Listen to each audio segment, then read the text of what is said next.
की लाडली और राणो वन को ठूठ। समझ आई समझो नहीं ले जाती बैंकू।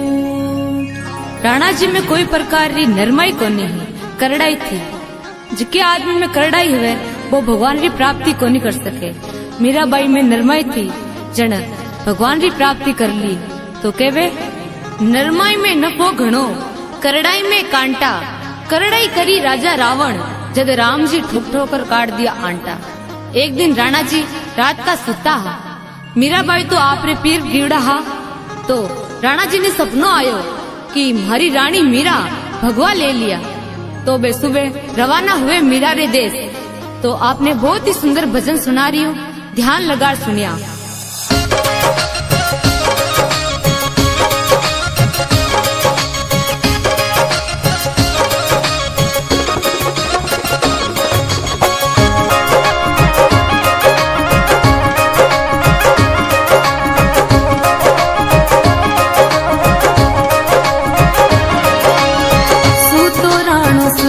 भर नींद में वाड़ी राणा वो तू तो राणा सुख भर नींद में वाड़ी राणा वो तू थोड़ा राणा ने सपनो आवियो। तू थोड़ा राणा ने सपनो आवियो। आयो आयो आए जंजाल में वाड़ी राणा वो। आयो आयो आए जंजाल में वाड़ी राणा वो। मीरा ने देखी रे भगवा वेश में राणो। मीरा ने देखी रे भगवा वेश में।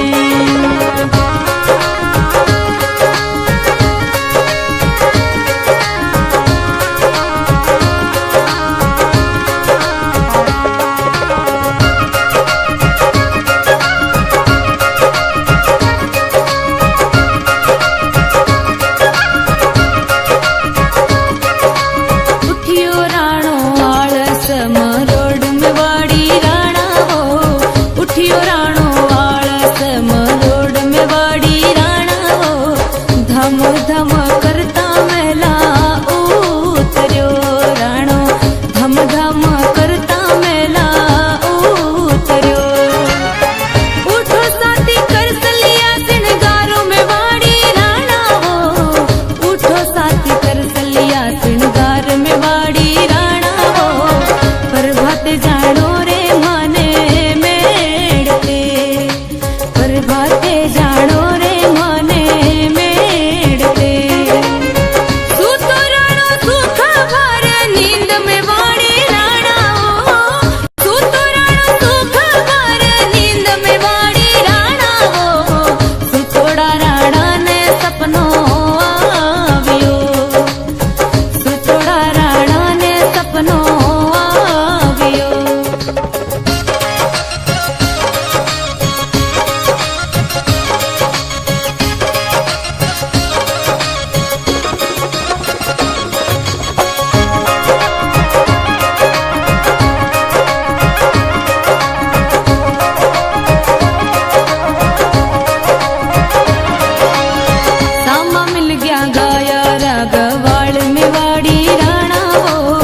साधारी जमात में वाड़ी राणा हो, सामी मिल गई साधारी जमात में वाड़ी राणा हो, बीच में मेड़तनी आवे नाचती, बीच में मेड़तनी आवे नाचती।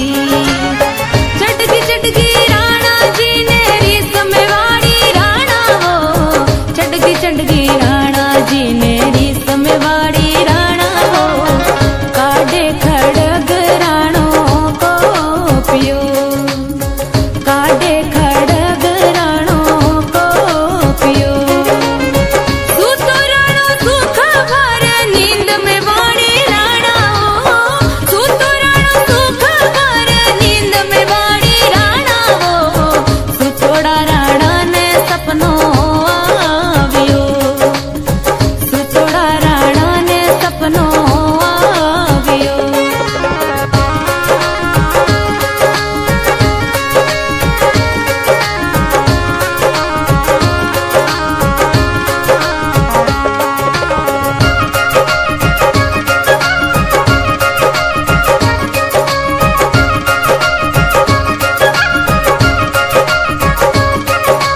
मीरा हो गई एक कणरी हजार में वाड़ी राणा हो, मीरा हो गई एक कणरी हजार में वाड़ी राणा हो, किण किण मीरा ने राणो मारती, किण किण मीरा ने राणो मारती। मोड़ो जाग्यो मूर्ख गीवार में वाड़ी राणा हो, मोड़ो जाग्यो मूर्ख गीवार में वाड़ी राणा हो, पेला लखतो तो सुरगा जावतो, पेला लखतो तो सुरगा जावतो। सूतो राणो सुख भर नींद में वाड़ी राणा हो, सूतो राणो सुख भर नींद में वाड़ी राणा हो, सुतोड़ा राणा ने सपनो आवियो, सुतोड़ा राणा ने सपनो आवियो।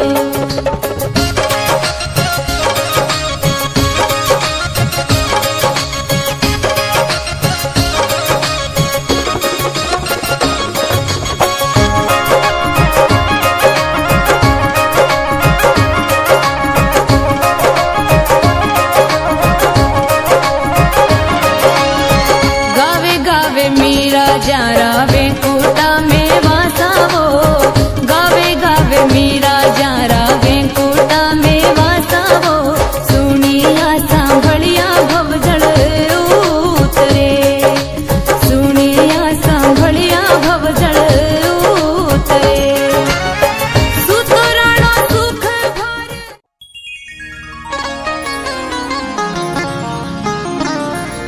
दादू दुनिया बावली और बात करे गेली, रोटी देसी राम जी दो पारा पहली।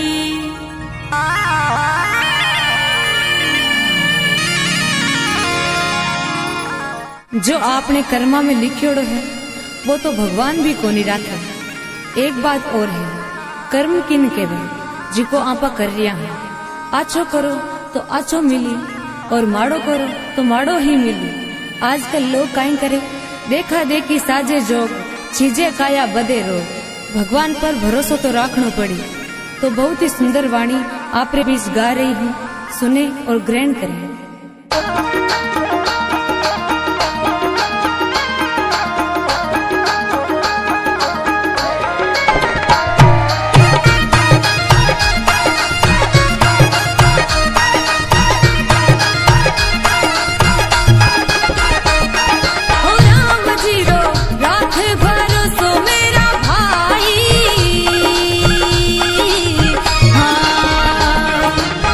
जे तू राखे राम भाई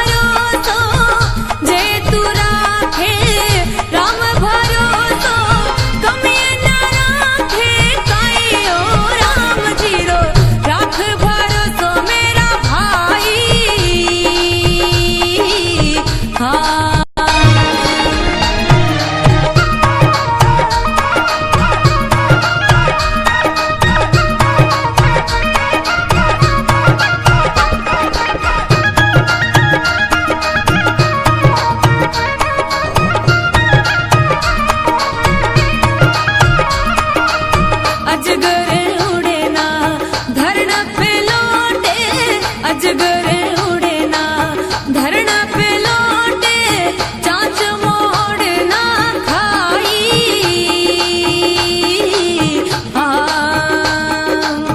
वहाँ को ओदर राम भारत है वहाँ को ओदर राम भारत है पल भर ना बिसराई ओ राम जी रो राख भरोसो मेरा भाई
कलयुग आयो खूब जी, एक एक रो बेरी, भाव भगति जाने नहीं, आँख्या काढ़े केरी।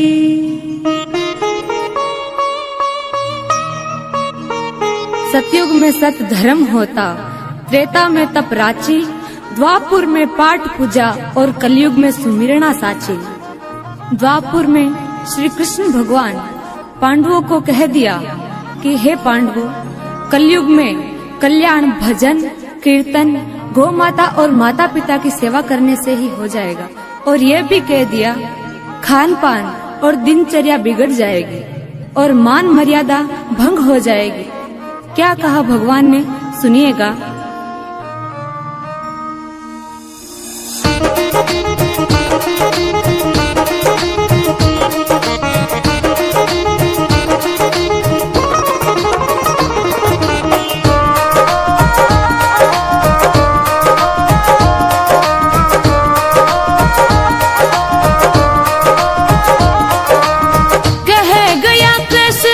मुरारी ओ पांडवा, कलयुग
माँ को देखो बेटे को कितना लाड लडाती है, 9 मास गर्भ में रखती है, वो अपना दूध पिलाती है, खुद सोती है गीले में, सूखे में उसे सुलाती है, मल मूत्र सदा ही धोती है, बलिहारी उन पर जाती है। ऐसी माँ को जो नर त्यागे, वो पुत्र नहीं का पुत्र है, और कहलाता दूध हरामी है। माँ मद मीठा माँ मद राही, माँ से मक्खन और माँ से मलाई, माँ मक्का और माँ है मंदिर, और माँ की शान बता दे भाई। हर इंसान धरती पर जन्म लेकर दुख और सुख महसूस करता है और चाहता है हमें सुख मिले, तो मिलता क्यों नहीं? क्योंकि एक झोली में फूल है और एक झोली में कांटे रे। कोई कारण होगा। कारण क्या है सुनिए। जहाँ आप रहते हो वहाँ गंदगी होगी तो बदबू ही आएगी, और वहाँ से सफाई कर ली तो खुशबू आएगी। मेरा कहने का मतलब है, शरीर रूपी महल में आत्मा रूपी इंसान रहता है। अगर उस आत्मा को परमात्मा से नहीं जोड़ा तो बदबू आएगी। तो आप और हमें क्या करना है? उठते बैठते चलते फिरते और सोते समय नाम लेना है, हे नाथ, हे मेरे नाथ, मैं आपको भूलूं नहीं। और जब तक माता पिता हैं, भाव से उनकी सेवा करनी है, क्योंकि पूत कपूत हो सकता है पर माइत कुमाइत नहीं हो सकता मेरे भाई और बहनों। क्योंकि माँ बाप अपना काजू और पिस्ता है, ये नहीं तोड़ सके खून का रिश्ता। यह बात समझ लो, सुख आ जाएगा। तो आइए जन्म देने वाली माँ की तरफ आपको ले जाते हैं।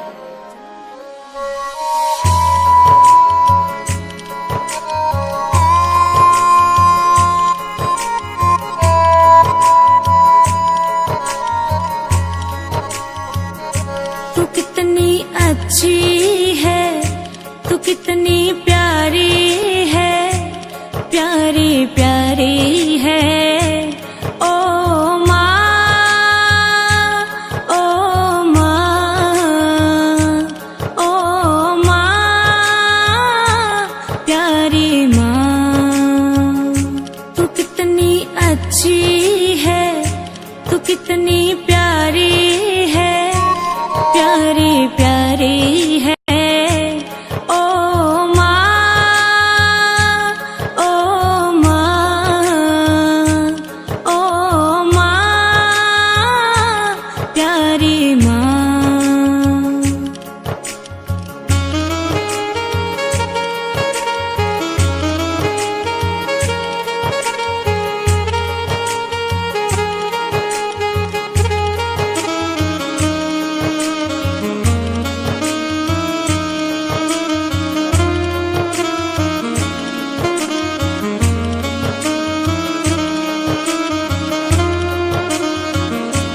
ये जो दुनिया है वन है कांटों का, ये जो दुनिया है वन है कांटों का, तू फुलवारी है। ओ माँ, ओ माँ, ओ माँ, प्यारी माँ। तू कितनी अच्छी है, तू कितनी प्यारी है, प्यारी प्यारी है। ओ माँ, ओ माँ, ओ माँ, प्यारी माँ।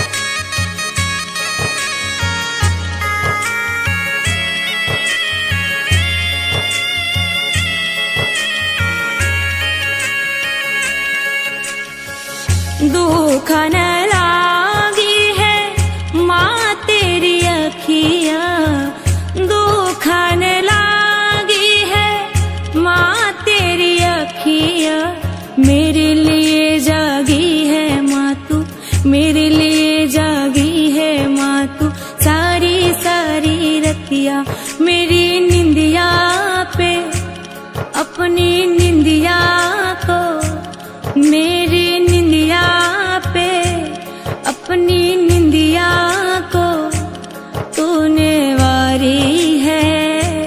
ओ माँ, ओ माँ, ओ माँ, प्यारी माँ, तू कितनी अच्छी है, तू कितनी प्यारी है, प्यारी प्यारी है। ओ माँ,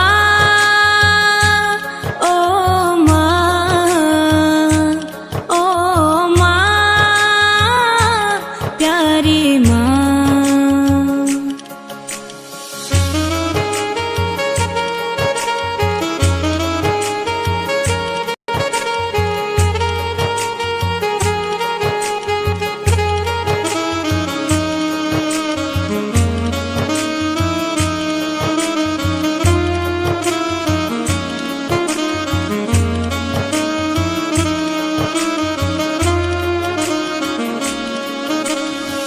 अपना नहीं है सुख दुख कोई, अपना नहीं है सुख दुख कोई, मैं मुस्काया तू मुस्काई, मैं रोया तू रोई, मेरे हंसने पे ओ मेरे रोने पे, मेरे हंसने पे ओ मेरे पे तू बलिहारी है। ओ माँ, ओ माँ, मजबूत बना रखना मन में, दिल को दुख दरिया दरसावना नहीं, चलना रीत बडेरा की, बिन स्वार्थ बेर बसावणो नहीं।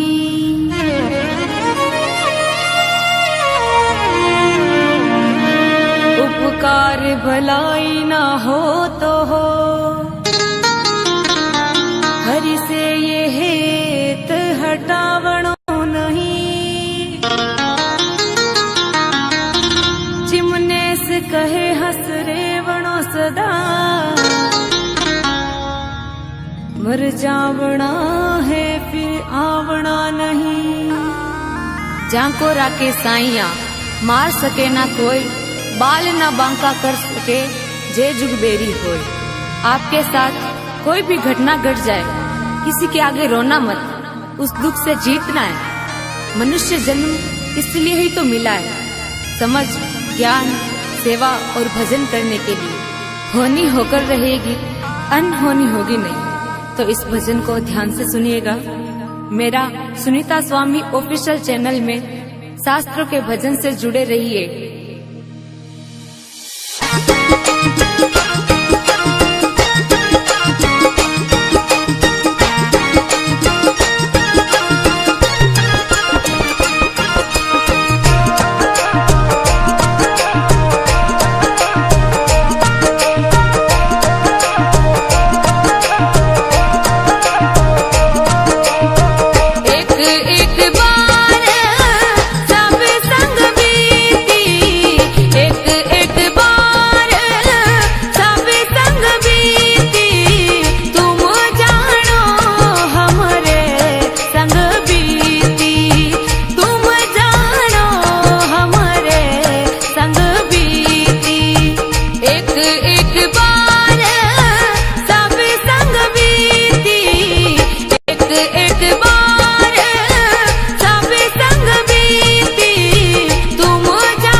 राम नाम रटते रहो,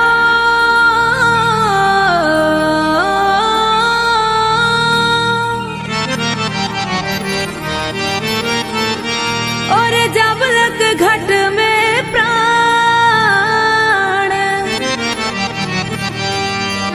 कबू हक दीन दयाल के,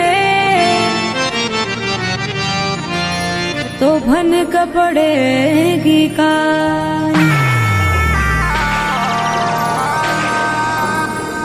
राम नाम लियो नहीं, और कियो न हरि से हेत, वो नर जैसे जावसी, जो मोड़ी रोके।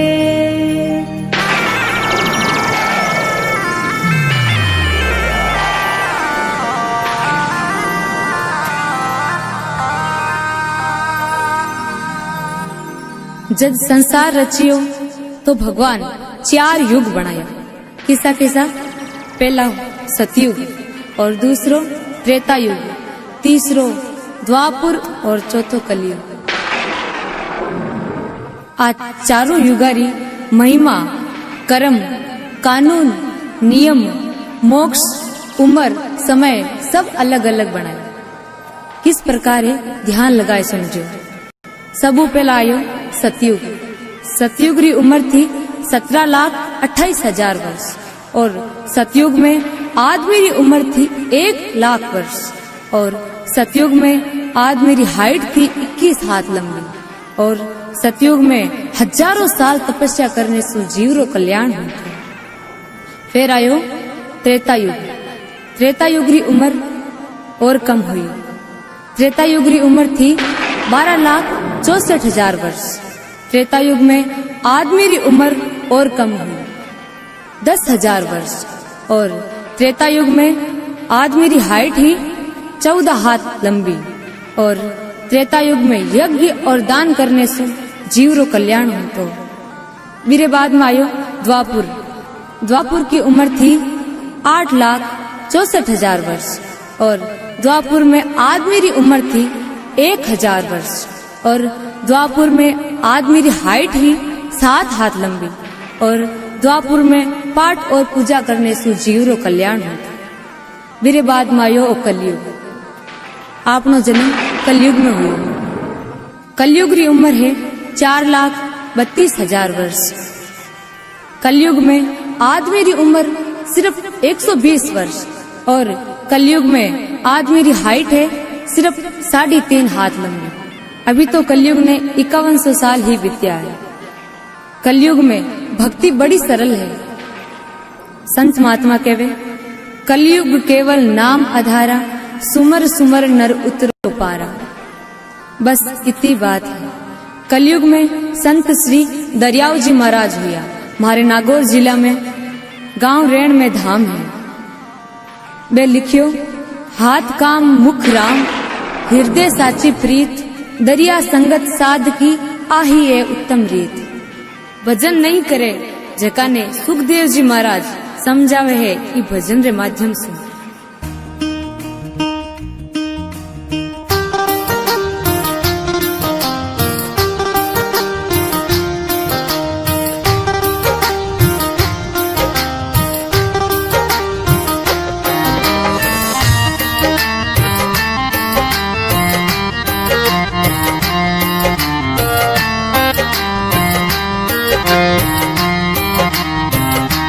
मुख से राम राम बोल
मत फिर डावा डोल, तेरा क्या लगेगा मोल।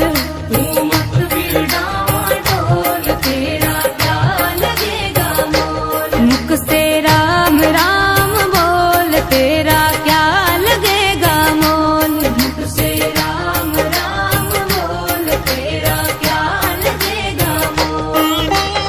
क्या लगेगा मोल बंदा, क्या लगेगा मोल। क्या लगेगा मोल बंदा, क्या लगेगा मोल। मुख से राम राम बोल, तेरा क्या लगेगा मोल। मुख से राम राम बोल, तेरा क्या लगेगा मोल।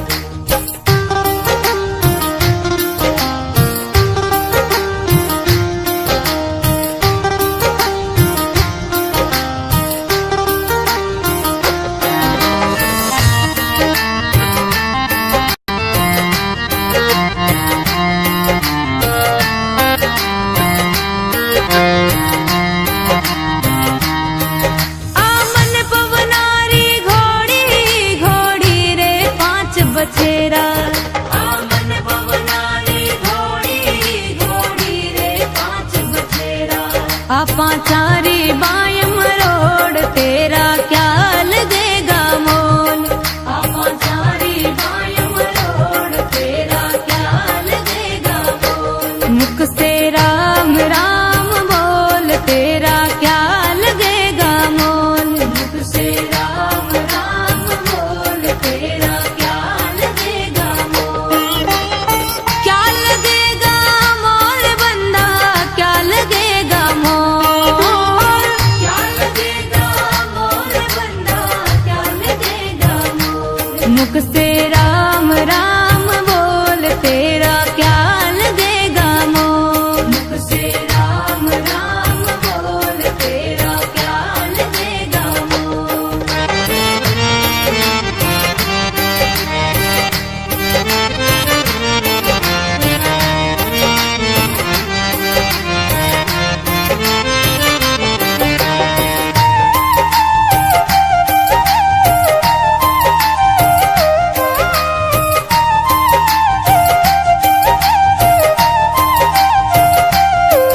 तू सत के रस्ते चलना, तेरा हाथ पाँव नहीं हिलना। तू सत के रस्ते चलना, तेरा हाथ पाँव नहीं हिलना। तू सच्ची बाणी बोल, तेरा क्या लगेगा मोल। तू सच्ची बाणी बोल, तेरा क्या लगेगा मोल। मुख से राम राम बोल, तेरा क्या लगेगा मोल। मुख से राम राम बोल, तेरा क्या लगेगा मोल। क्या लगेगा मोल बंदा, क्या लगेगा मोल। क्या लगेगा मोल बंदा, क्या लगेगा मोल। मुख से राम राम बोल, तेरा क्या लगेगा मोल। मुख से राम राम बोल, तेरा क्या लगेगा मोल।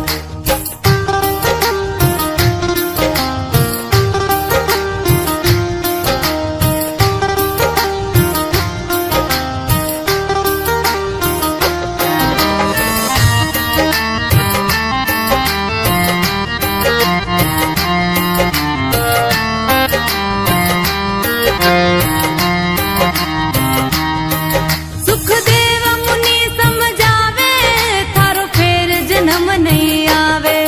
सुखदेव मुनि समझावे। राम नाम की झोपड़ी और पापी के 10 गाँव। आग लगो उस गाँव में, जहाँ नहीं है राम का नाम।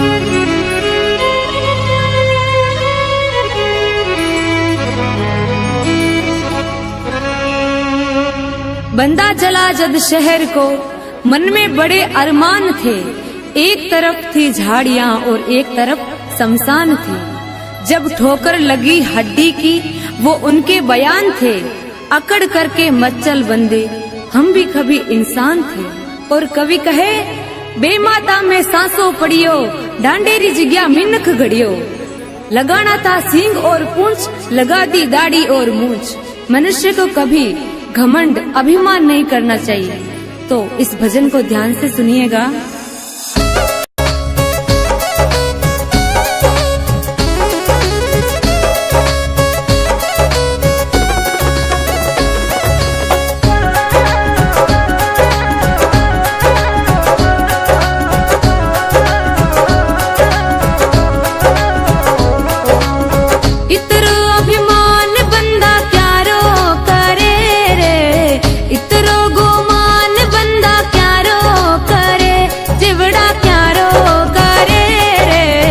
कर ले तू जतन हजार, आखिर एक दिन जाना पड़े बिरा।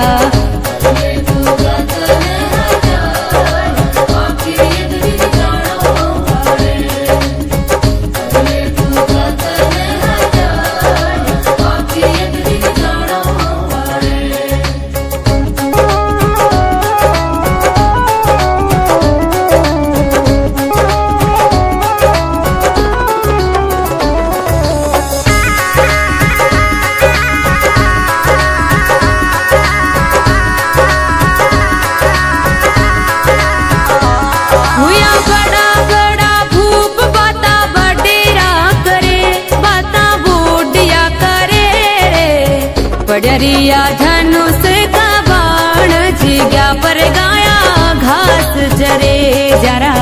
पड़रिया धनुष का बाण, जिग्या पर गाया घास चरे। इतरो अभिमान बंदा क्यारो करे रे, इतरो गोमान बंदा क्यारो करे, चिवड़ा क्यारो करे रे। कर ले तू जतन हजार, आखिर एक दिन जाना पड़े बिरा।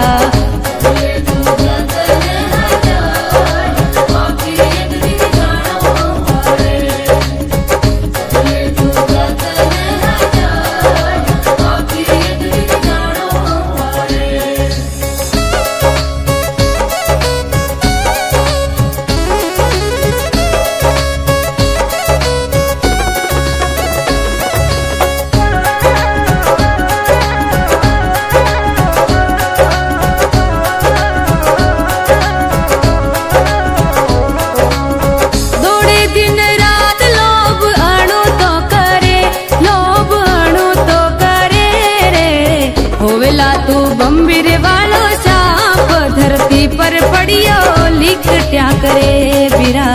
होवेला तू बम्बीर वालो साप, धरती पर पड़ियो लिख क्या करे।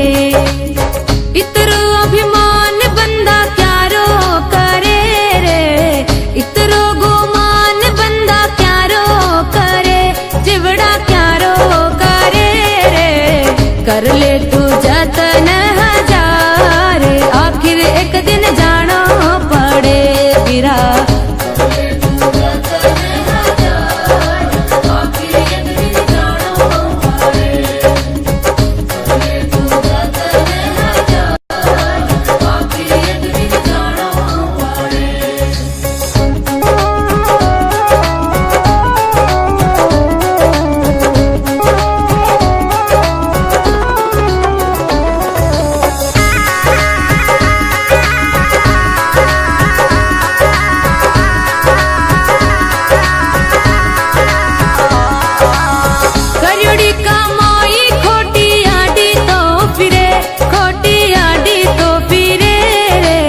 लेवे कोनी राम जीरो नाम, सत्संग में बैठो बाता करे बिरा। लेवे कोनी राम जीरो नाम, सत्संग में बैठो बाता करे। इतरो अभिमान बंदा क्यारो करे रे, इतरो गोमान बंदा क्यारो करे, चिवड़ा क्यारो करे रे। कर ले तू जतन हजार, आखिर एक दिन जाना पड़े बिरा। आखिर एक दिन जाना पड़े।